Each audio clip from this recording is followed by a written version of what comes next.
Hey, what is up, YouTube? Jankyygo here. My name is Michael, and welcome back to the podcast. You're just getting audio because it's a podcast. You're just supposed to listen to it anyway.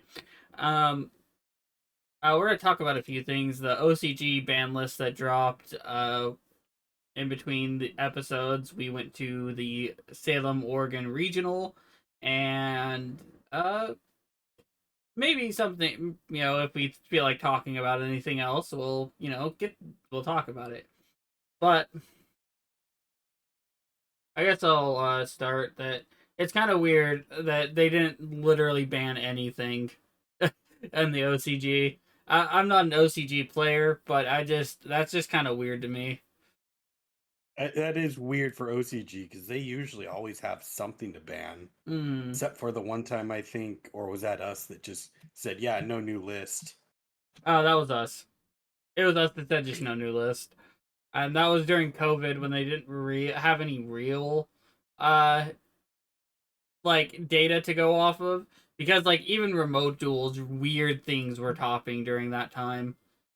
Like, Because weird things were coming out of the woodworks. So yeah, people who would never go to events were suddenly able to play the game, and so you got some of these really good players that finally got to flex how good they were at the game because of like confident issues or anything else like that, or things restricting them from it. So, you got some really cool stuff that actually got played. like I know that the Charmer group and Facebook. There's a whole for those listening. Almost every deck and archetype has a group of people that are just dedicated, or have a group of people on Facebook, and there's discords for them too.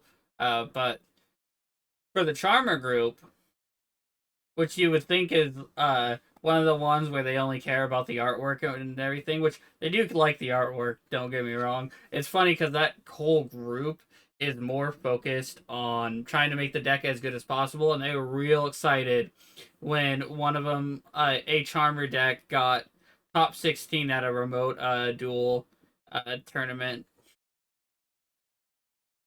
Yeah. But yeah, a lot of weird stuff like that happened and all that. But yeah, it's weird that there's no forbidden list. There is new limited cards with title, wanted, seeker of sinful spoils, and there can be only one. So to compare our list and Master Duel, as those are the uh ones that we have the best reference for, because you and I have actually played those formats.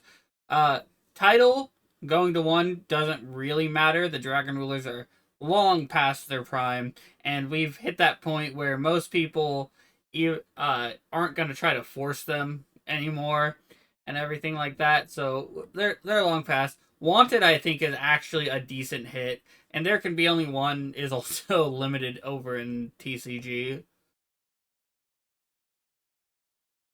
But that's just my take on it. What say you? What was that? You kind of cut out on me for a minute. Well, okay, I said, what do you think about the limits? Because I think title's fine at one, because no one is gonna force the Dragon Rulers anymore.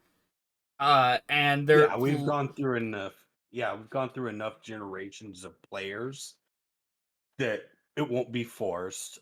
Seeker of Sinful Spoils, probably a correct limit. And there can only be one is super correct. It's just too floodgatey.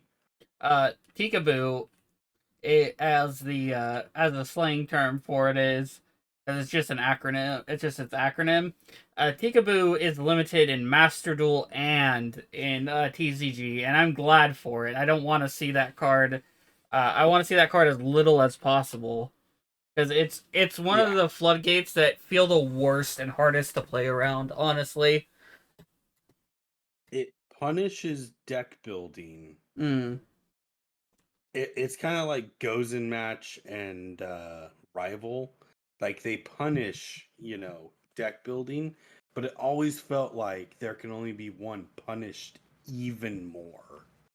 Like because most decks are going to have overlap. Most modern decks are going to have some kind of overlap, whether it's your extra deck monsters, which are almost all links most of the time, or all fusions of one type, or it super punishes, at least with Wirevly or even Gozen, you usually have enough overlap that you're fine.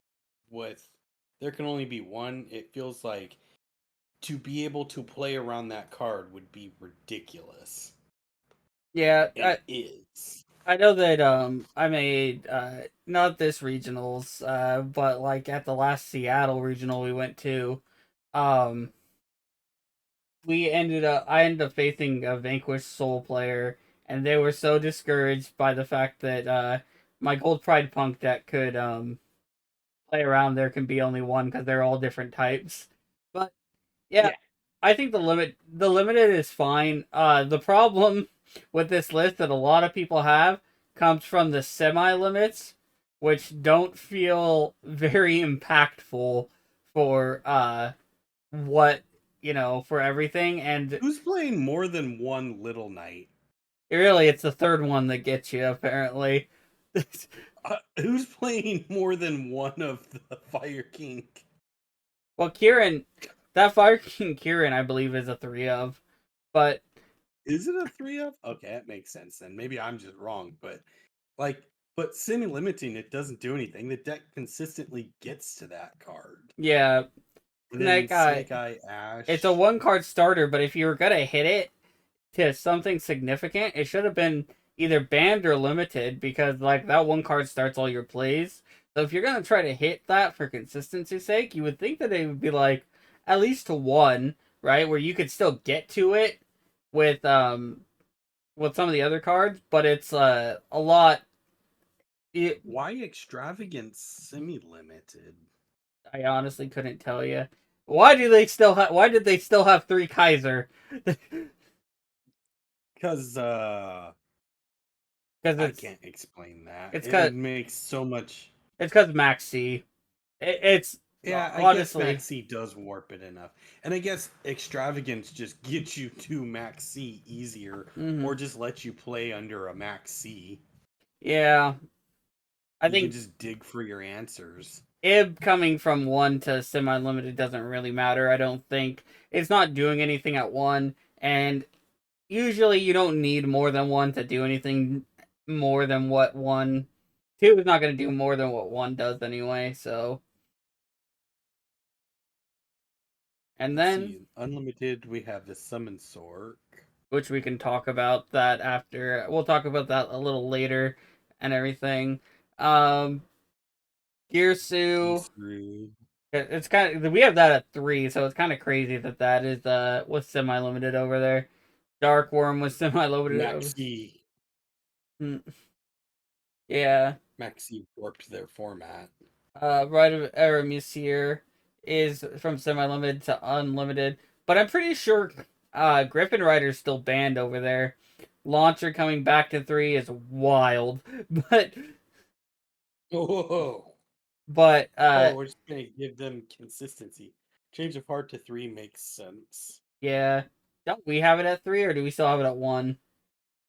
I think we still have it at one, Oh, we have three mind and controls. it will That's what it is. probably it'll remain at one for a while, probably because I think there's the great fear that people will run Mm, uh change of heart control.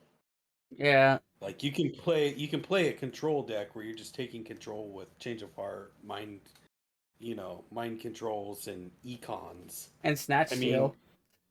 and snatch steals. I mean, we could go into a control format again It where would, you're taking control of things because not a lot of stuff is untargetable right now. yeah, it would be funny because it'd be like the first true control format we'd have in like years. That's not like build a board type of control, but like actual back row Actual kinds. control. Yeah. All right. I guess we could talk about Summon Sorc because it got an errata and it made it much more fair. Uh, so I guess I'll read the card and it's everything. Summon Sorc still same stats or whatever. same materials still, but it's all this is all one effect now. I believe I'm pretty sure that it used to be two. Um, but if this card is link summon, you can special summon one monster from your hand in defense position to your opponent's zone this card points to, but its effects but negates effects. Then you can special summon one monster with the same type from your deck in defense, but it's negate its effects. And if you do that, you cannot special summon for the rest of this turn except monsters with the same original type as that monster summoned from the deck. The first one did not restrict you on what you could and couldn't summon. I remember that much because I remember how much I hated this card and how much I was saying I think it should be never come over here. Yeah. Yeah. Oh, okay. Yeah, okay. I pulled up the original. The original is two effects and doesn't lock you, and I knew that one, but it did negate the monster's effects. It didn't negate the monster's effects for the one that you summon to your opponent's field. Yeah. So, This is so, how I used to get Swap Frog out of the deck. so yeah, it's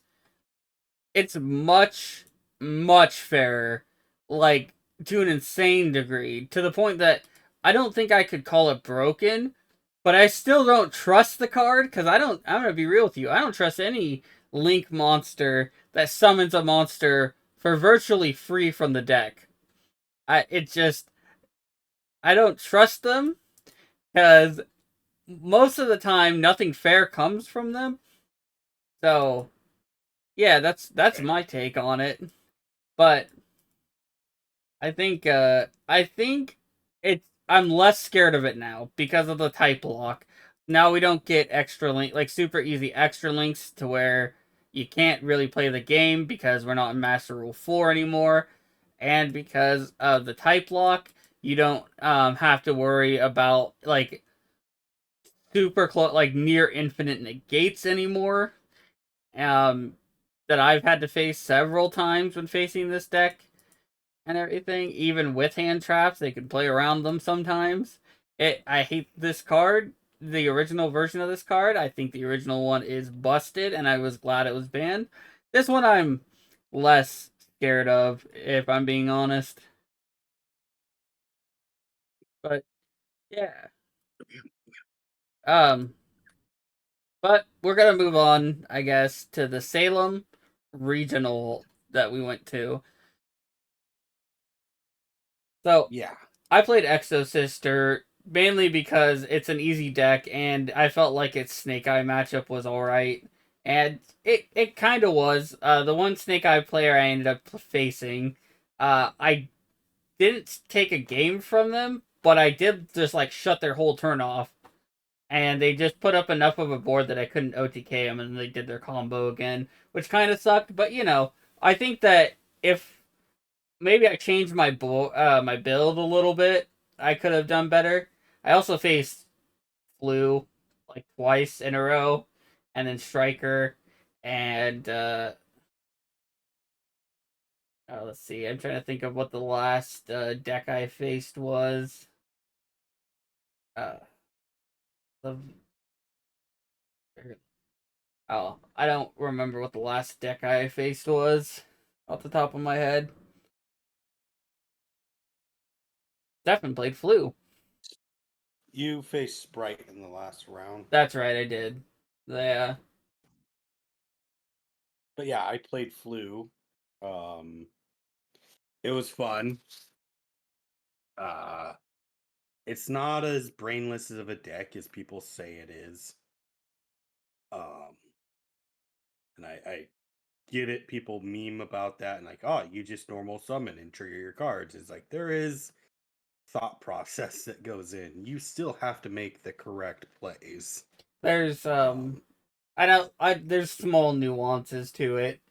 It like I know that when you played and everything and first were like learning the deck, you were leaving yourself open to more to hand traps more than you should have until I said no, only take like one of your banished flu monsters back at a time, not all of them. yeah. Well, and there's other nuances because you have to remember those triggers. Most people just played the deck online, Yeah. you have to remember those triggers, and you can miss them because you get just in the middle of doing things. And you also have to pick the right cards because there are some matchups where you don't grab the field spell if you can play without it. You don't grab there's just little nuances where you have to play it right. But I faced the Goblin deck round one. I beat my opponent. He kind of beat himself in one of the matches or rounds, so it was easier for me. He was actually playing the Ghost Trick engine in his extra deck that goes into um F whatever Yeah, UDF. UDF, yeah. And one point he actually drew part of the combo, so he couldn't finish it off. And he kind of called judges like, I can't activate this, and he's already did, and so he got a warning for that, and like I had the DD Crow in my hand ready, Mm. but the fact that he had already drawn the combo Yeah. and I didn't have to crow him meant that I could use that crow to find the fucking Robini with the Uh. quick play.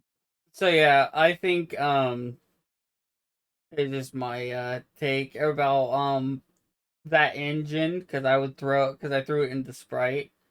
It is really funny to me at least that engine really sucks if you draw that one of spell card. Like it if you're gonna play it as a one of, it really sucks because if you draw that one of, it's literally dead and you can't do that combo. That whole line is shut off. And if you built your deck to do that line or want to go into that line more than like that engine normally would, it really feels bad. And then you're like, okay, I gotta play the normal version and kind of do this, even though I dedicated 4 extra deck slots to this and like one main deck slot. That's like He the was playing big down. goblins. He should have been able to fix that field. Yeah. Uh He had the power to fix it. yeah, so goblins I think are one of the main decks that can fix it because like worst comes to worst, you make it or you make Alucard, then you throw the Angel of Mischief. You can't detach because you drew it, so then you use one of the goblins to detach the Alucard specifically to do their effect, and then you can bring it back and do it that way. Like that's all it would have taken, but I don't know. Your opponent probably didn't think of that or didn't have the right access to cards. Is what I could say. But I did Yeah. walk over after my game with Snake Eye. I kind of walked by, saw the field or whatever, and I was like, I'll let him play. But I was like, opponent's playing Goblin Ghost Tricks. Yeah. I mean, I ended up winning because Mhm. grind game with the flu deck was really good. Yeah, And you just summon Impim and you just protect that thing. Most people will play themselves. I've also Most realized. of most of my wins were opponents trying to play around it, and I could immediately see the answer, and they just weren't getting to it. Yeah, my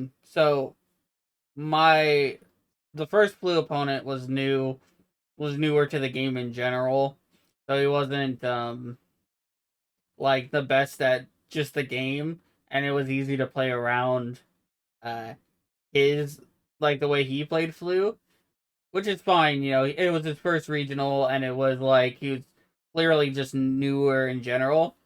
But the second flu player, I realized after the game, I was like, oh, I like way overthought how I was supposed to out this. I could have outed this without going through as many steps as I did. Like it would have been so Yeah. much easier and everything if I just thought about it. But yeah. Oh, yeah, no, and I like, and you got to realize, and I keep saying this, I did not research the deck at all. I purely played at least 300 games of with it online and figured it out myself. So most of my opponents, almost all of them, had played Flu at one point and knew how to face the deck, and I just kept tilting them because I wasn't doing the play lines that they would do, and it would throw them off because now they're playing around these stupid plays that I'm doing that just aren't the cookie cutter of the deck.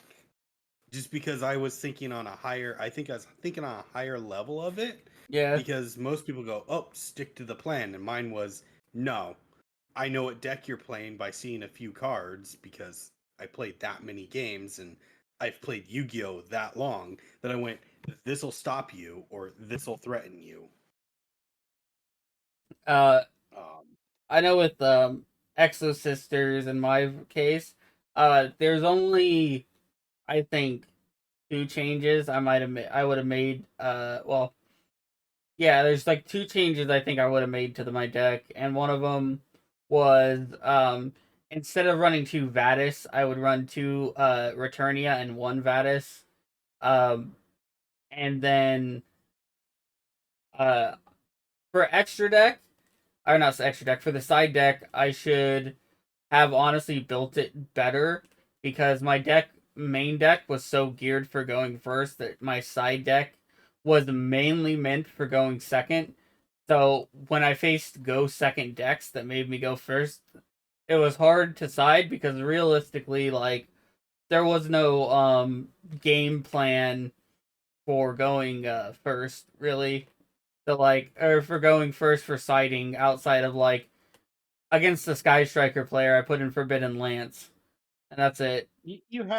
you had so many options too. You had Trevor, AJ's cards. Like Well, we yeah. had the options to build you a better Well, sideboard. well, yeah. The hard part about it is that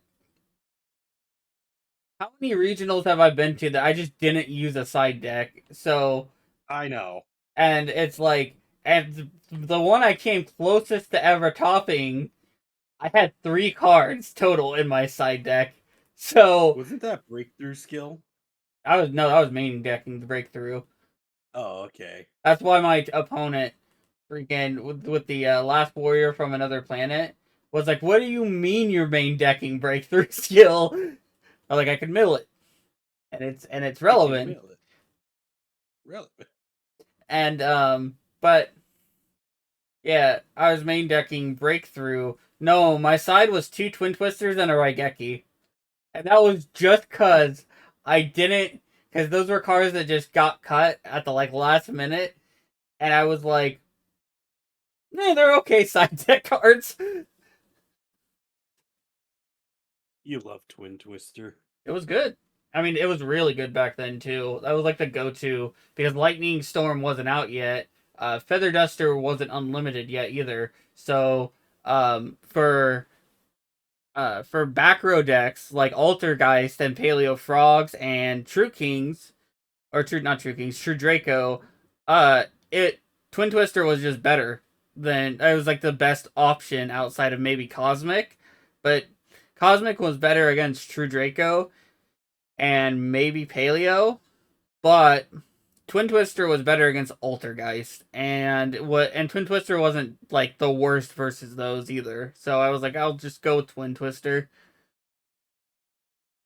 Yeah. But I did not top. I ended up dropping after I went to 3 because it just didn't seem efficient to get that far. yeah, I dropped after I Um, got to four losses. So I was like, yeah. And the only reason I stayed in after three was because Stefan was still in it. if another regional came up, I would be hard pressed to not play Flu. Mm. Uh, I I definitely think that was the best I choice for definitely me. think that the next regional, if I don't have a new deck, and if I'm going with one of the ones I have, I'm gonna be just playing the Punk Gold Pride again, because one of the issues with Exo Sisters is it's a little bit too linear on what it does. So it does like one thing, it does it decently well, but that's all it can do, and it doesn't like it can kind of play around Droll if you have the right hand, but it cannot play around Nibiru without without having Nibiru and using crossout designator, which I don't own crossouts yet, and Nibiru is really bad in Exo Sister because you can't get rid of your own Nibiru, and you can't afford to have monsters on the field really, and you can't. And that's why like kaiju's kind of suck in the deck too because Martha locks you out of all special summoning before and after her activation into Exo Sisters. So it's really like difficult to have like those type of cards and stuff like that in this deck. So that's that's I like think the I issue. think your last round was great because I think you turned and looked at your opponent and said, "Be cool. I did. I was like, all right, I I'm gonna need ask you to you. be cool." Yeah, all right, I'm gonna ask you this. I'm gonna need you to be cool. And then when he on the fifth summon when he nibbed me, I was like, oh man, I said to be cool. He's like, I'm sorry. No, be cool. I'm like, no, it's fine. It's a tournament. I get it. But yeah, I you would be proud of me because I did, and almost the only person I didn't do this to because he was a very like he had a much more serious demeanor than all the other ones, and he was kind of cool at first, and then when I like locked him kind of out of the game or like punished him really hard was the Sky Striker player in game one. Uh, so and then he got like serious and kind of like freaking annoyed at it. But game one and some or like game one, I usually said it, but game two, but if I forgot game one, I almost always had it game two or three, where I'd say, "Hey, it's me" when I summoned Michaelis.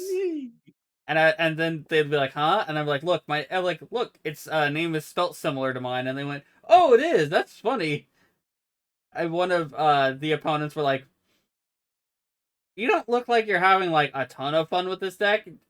Are you to be honest? Do you just is it just because it's similar to you? I was like, yep. That's what I was Yep. like.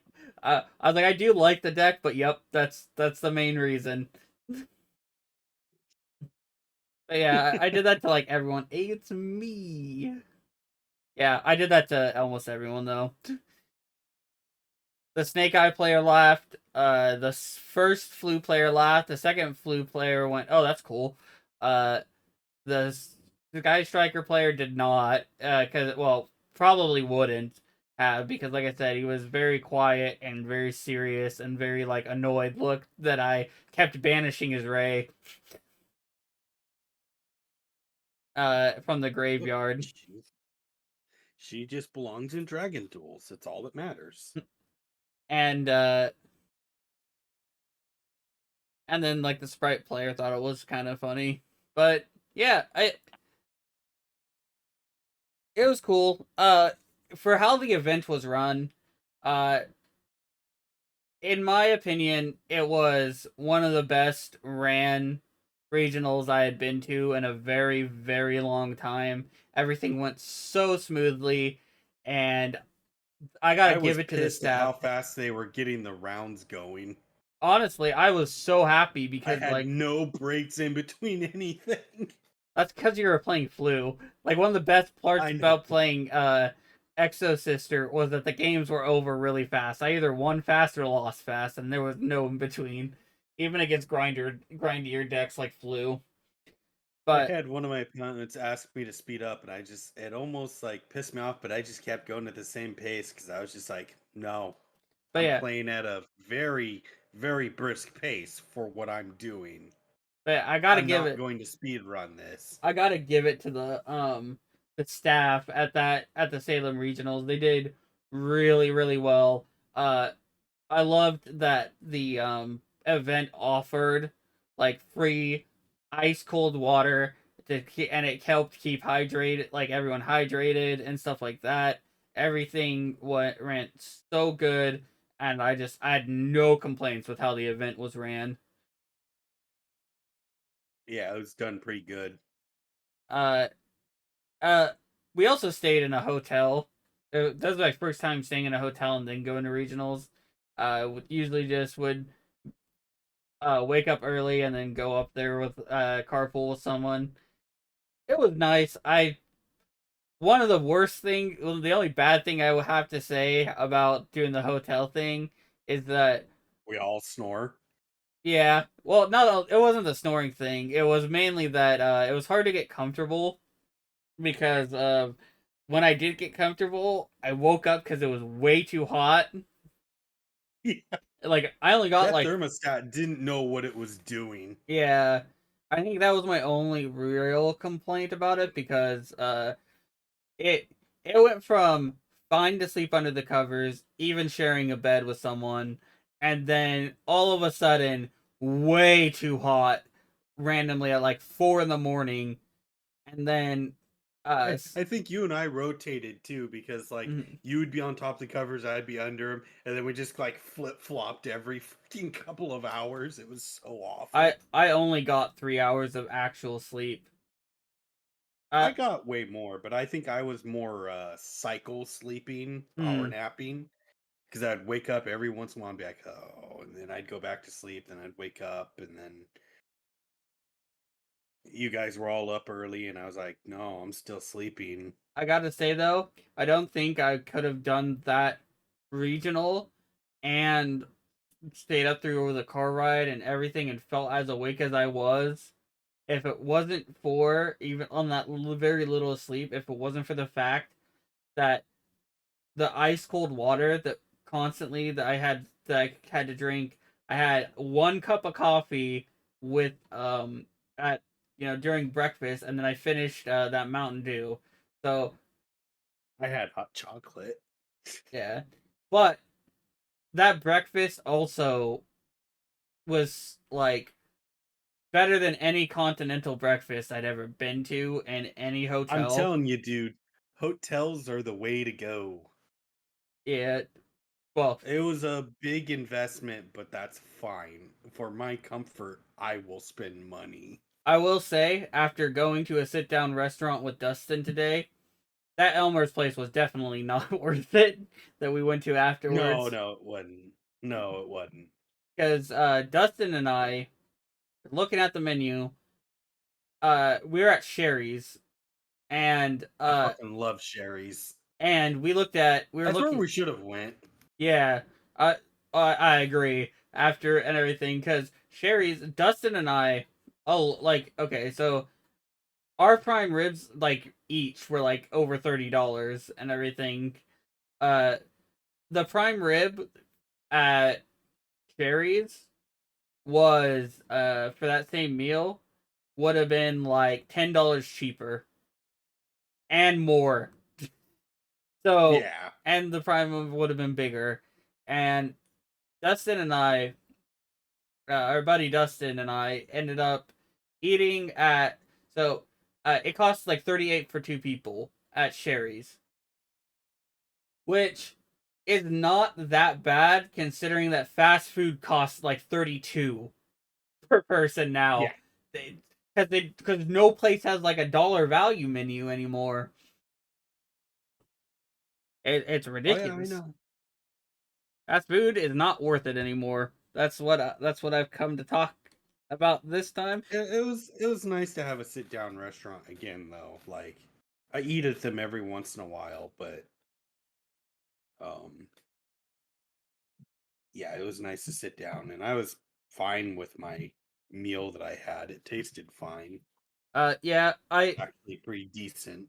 I liked the outside and everything, but the inside, like the outer edge of the prime rib, was great. Had the perfect amount of salt and seasoning. The inside, Braised perfectly out there. yeah, Inside was inside was flavorless, like completely bland. That's why I had to put a whole bunch of salt and pepper on mine. yeah. It, those mashed potatoes slapped though. Good mashed potatoes. And before if someone says, "Well, it's hard to mess up mashed potatoes," no, it's not. I've had bad No, it's mash. not. Okay. I just noticed I'm peeking, so I'll talk a little quieter. But yeah, um, I've had bad mashed potatoes. That's awful. It's the worst. Like I can't, You ever had those purple potatoes? I can't say that I have. Maybe I have, and I just don't My remember. mom, we got some back in the day from the food bank. Because little known fact, grew up pretty poor, and when we all hit about 18-ish, or about the teenage years, we really realized how poor we were. Going to food bank, she got the purple ones, these really expensive ones from the food bank, and we mash them, and it just looked like a freaking pan of frosting. Mm, Great mashed potatoes, like chef kiss, great. Like the potatoes were great, but it was just slightly unappetizing too, right? Because yeah. it looked like you were just eating a spoonful of freaking frosting. Uh, it's funny because growing up poor is I realized, and well, growing up poor, and then specifically in the Pacific Northwest and not in like the South or anywhere in the East part of the United States, I realized that liking sweet potatoes is a like it's a southern or eastern or a middle class thing because I never had them growing up. And so when I had them as an adult, I went, this is wrong. It tastes so wrong, and it doesn't even taste good enough to justify it and for me to try to like make up in my mind that it's good enough to eat. I like sweet potato fries though. I can't stand them. They're not to me potatoes are not supposed to be sweet. It's like when I had it's like my whole life because I grew up poor, we used a bunch of seasonings and we learned how to use seasonings because seasonings have like a long shelf life and they're cheap. You can get like, I feel like I just explained this the other day that it's the poor people that run the seasoning industry. yeah. But anyway, you know, did that, and then when I first went over to like a friend's house to have spaghetti, I was like, oh, I love spaghetti and everything. It's it's savory. It has like a lot of garlic, like a strong garlic or a strong like a strong savory type of flavor. It's not sweet. And then I had theirs, and I was like, I get myself a big old plate of it, take one bite, and go set it down and go. I don't want this anymore. And they're like, "What do you mean?" I was like, "It's sweet." And they're like, "Yeah, spaghetti's always sweet." I'm like, "No, it's not. It's not supposed to be sweet." I know, It that's messed up. I don't I can't stand sweet spaghetti. It's so gross, dude. It's wrong, and I know that tomatoes are naturally kind of sweet, so you have to like fight that. But like, it's But so people put sugar in it to fight the acidity, I guess. yeah, but tomatoes are naturally sweet too. I mean, the tomatoes have a lot of acidity, but you you don't need a ton of sugar. You don't need enough sugar that would make it sweet to fight the acidity and everything. If you're Yeah. gonna put any like, it's usually brown sugar that they put into, but if you're gonna put like any sugar to fight the acidity, you don't need that. And if you actually know how to cook it and everything, if you slow simmer that sauce for hours, it won't be as acidic either. Yeah. Oh, So, I used to slow cook our spaghetti sauce. Uh because I would kind of dump in the or brown the meat and then dump the sauce in it after a while after you drain a lot of the grease and stuff. mm, Um, and then you mix it all together in that same one. And then if you really want some real flavorful noodles, and I know this is gonna sound gross to people, you actually just take the noodles and put it into the sauce and just add a little bit of water to it and just let the noodles cook inside the sauce. It tastes pretty good. it's funny. I think I said a few times when Trevor was saying something like that's a middle class thing that I didn't get the experience. That's a middle class thing. And he's just like we're just I don't I like. I I looked back and I'm like, huh, maybe I shouldn't flaunt my poor, like flaunt his thing because that's kind of messed up. But I was like, he'd like talk about something, and I was just like, that's such a like unique problem to have that would be like upper, either like middle class to like upper middle class instead of like everything that I just or whatever that his family had. That's such a weird like some of the things he would like talk about. Our friend Trevor, he drove us and everything. He's a nice guy, but he it's such a weird thing. I was like, wow, like I don't know, different perspective, I guess. I mean, but you and I always have different perspectives too. True. It Like I feel like I still fell under lower middle class, so I did wasn't until I was already a teenager that we basically went dirt poor. I so I did. I was for a little bit from like the age of I would say 7 to like 9. I was like middle class, not like upper middle. I was like dead set in the middle.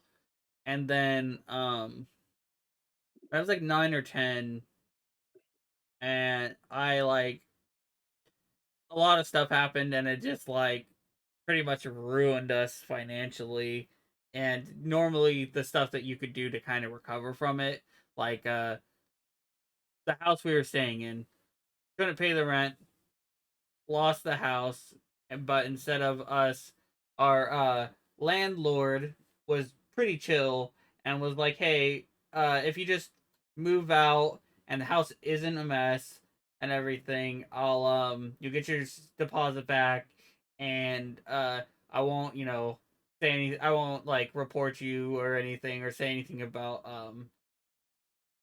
being on housing because when you're on housing, you're supposed to pay on time constantly, or at least that's how it worked back then. I don't know if that's still how it works, but uh, that's how it did at least. But uh, my mother's boyfriend at the time was an idiot and was a petty person.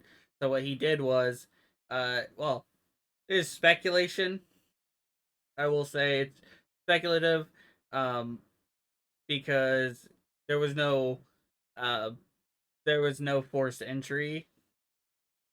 But before all the keys and everything, we pretty much moved all our stuff out. Someone had gone in and spray painted on the walls and stuff like that, pretty much saying something bad about the landlord, so we never got our deposit back and everything, and just like it like we couldn't like financially recover. Plus, uh that same person, that same guy lost his job and everything around the same time, and it was like, well, and my mom was already working 2 jobs, so like it was one of those things that it was like it freaking just woo, you know, a bunch Yeah, of I stuff get just it. happened. Yeah, it wild and everything, and we never quite recovered from it. So yeah, I was like, Like being poor is basically why I stuck with Yu-Gi-Oh, I think. uh I think I stuck with Yu-Gi-Oh because I moved back into the area that I ended up living through most of my life. Because when I lived there, I lived in like an actual city instead of like a rural area, which is funny because you would think it would be the other way around. But the rural area, or but the city, I don't know, I played Yu-Gi-Oh a little bit, but it wasn't like ever a priority until um in my rural city we'd actually have play like people to play with at the playground and stuff like that. And then I pretty much got rid of most of my cards except for like an old fiend deck I had lying around, back from back in the day that's not good. Is oh, I like fiends and stuff like that. And there's a random cards that say, "Hey, fiends get this" and stuff like that. And I had random Raviel, Lord of Phantasm, but stuff like that. And then like around senior year, it was either my senior year of high school or late junior, or maybe the summer that got back into Yu-Gi-Oh because some of my friends in high school were starting to play again. So yeah, it was just one of those things that, and then unlike them, I kept up with the game. I learned they showed me dueling dueling network. Well, one of them did, and then I just kept playing on dueling network. I eventually learned how to deck build by net decking, and the rest was history. I just kept up with the game because there wasn't a lot that I think Yu-Gi-Oh could have done that would have made me want to quit. So like Then you met Zombie Guy. yeah, I legitimately didn't know Stefan's name for the first like 3 or 4 months that I knew him, and I just called him Zombie Guy. I I leaned into it. I was like, whatever. think I literally told you when I only remember people by their decks. yeah, I literally told yeah, I remember when I after I figured out your name, I was like, I didn't know what your name was, so I just called you Zombie Guy, and you're like, that's cool. That's a cool nickname. Yeah. Can I still be Zombie Guy? I was like, no, now I know your name is Stefan. And now I you're want to go starting. back to being Zombie Guy. You started. Well, okay, you were still kind of playing zombies then and everything, but like you were slowly transitioning to other decks. So it was less Zombie Guy and more like, well, now I should actually learn his name since he's not just playing zombies anymore. I was broke. Yeah, like the two decks I remember you playing, um, I remember you playing zombies and Evil Swarm until that one day where we both showed up with Gradle. I got a new deck. So do I. Oh, cool. Gradle down the way. You playing that too? Yeah. And then I kaiju'd you, and then took the kaiju with the Grado, and you're like, that makes so much sense. And then you flipped skill drain on me, and I went, that makes so much That makes sense. so much sense. Yeah. And I lost. Yeah. I went like 2-1 that locals. I feel like I was your only win, or I think you beat me. You had the better deck I beat because you could you. you could proactively play, and I couldn't. I beat you. Well, I could make Great Old Dragon, but the point of Yeah. my deck was to loop the Great Old Dragon. Yeah. I beat you.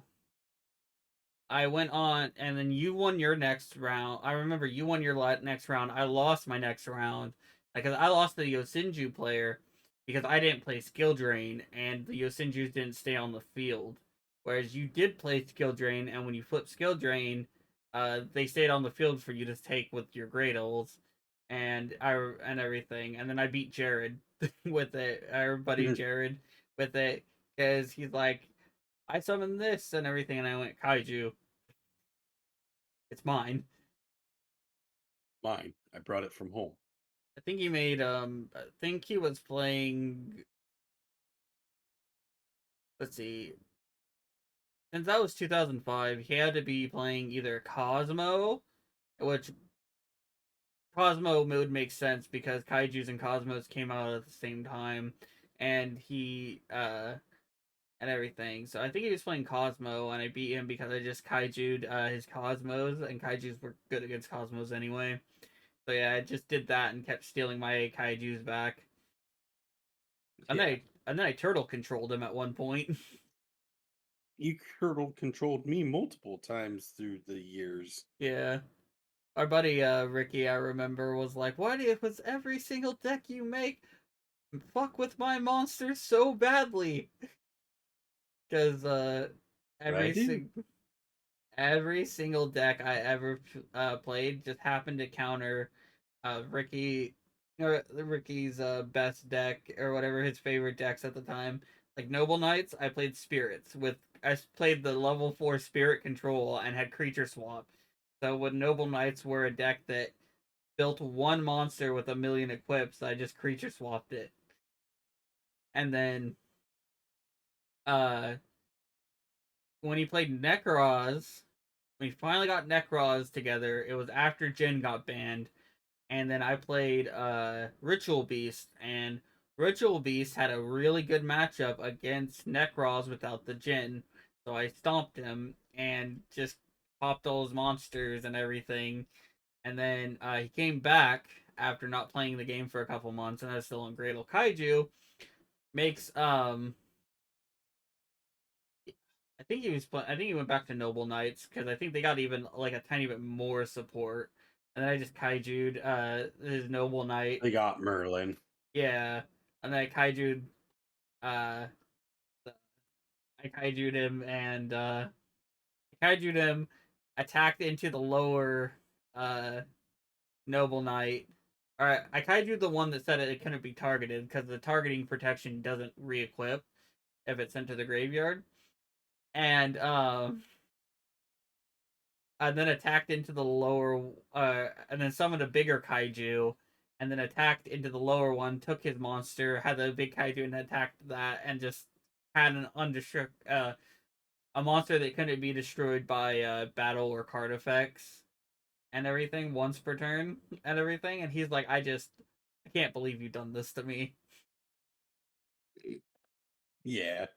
Yeah, and then you went to Paleo Frogs, and you literally played that deck for years, like nonstop until Hey, I got AJ back into the well, AJ got himself back in, but I was the one that was just funding him through like playing the dinosaur deck and mm, playing against him, and I always told people if I could just train someone, I could probably get them to beat you all.